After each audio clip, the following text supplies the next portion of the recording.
It's not a religious thing, it's a righteous thing. Oh my God.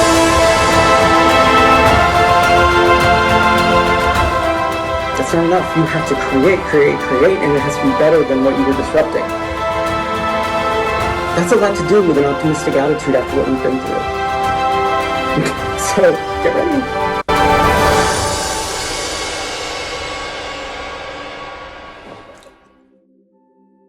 Healthcare is a human right. That's all there is to it. To live in a civilized world, you must accept that healthcare is a human right. And if you're alright with killing people as a humane solution to not having to take care of them or, pay, because that's all you understand, then yeah, okay. You want to go down that path? It's like no one's frigging paying attention to what matters. And they're not even trying anymore.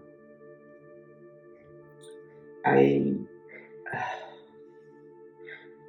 have so much to say and yet nothing to say because you have to learn it yourself. This whole thing, the whole matrix, is here for you to learn your lessons. And some of you have gotten the game wrong because you were handed the game wrong, because it got smurfed about 2,000 years ago. Let's go back to that for a second.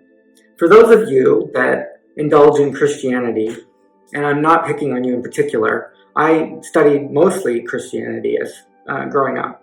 I have no problem with it, except that the Bible is foiled because there's control factors put in and the translations are all smurfed. All right? There are books left out. Book of Thomas. Go Google it. It's all about manifestation and how to exist in the matrix.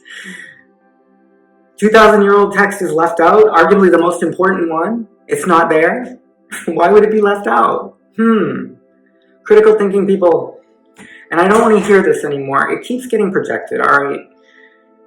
He died for your sins. Do you think he was a pansy? Do you think he was a pansy? He died for your sins. No, he was telling the sick and the poor, pull yourself up.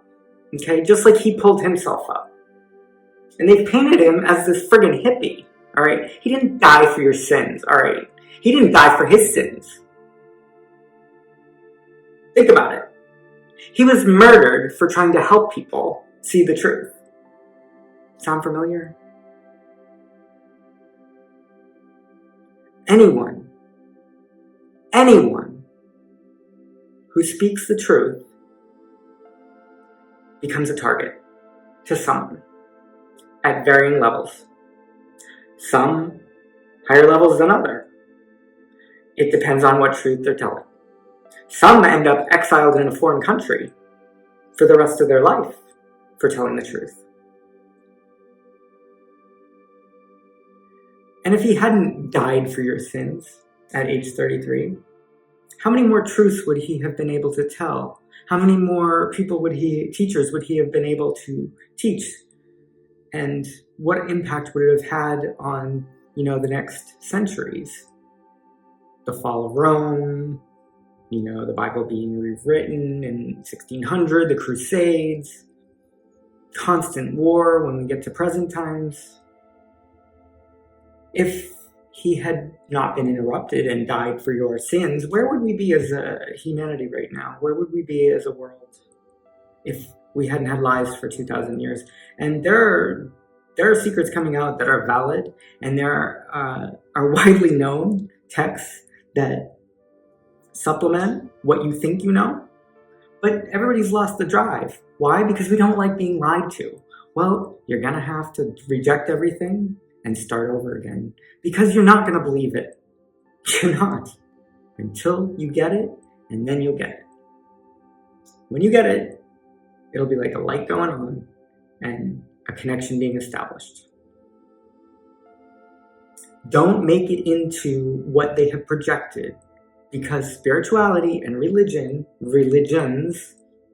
like 12 major ones, have become so perverse in some cases, even back to the bones of some of them. You have to go back to the bones on some of them. And you can't trust the leaders that are current day, dare I say, evangelizing, because it's become all smurfed up with tax code and, financial incentive and, balancing that with doing the right thing for humanity versus looking like you're doing the right thing versus humanity versus being a cult in some cases. Don't throw the baby out with the bathwater, but know that there is so much bathwater that the baby is drowning. Happy Sunday.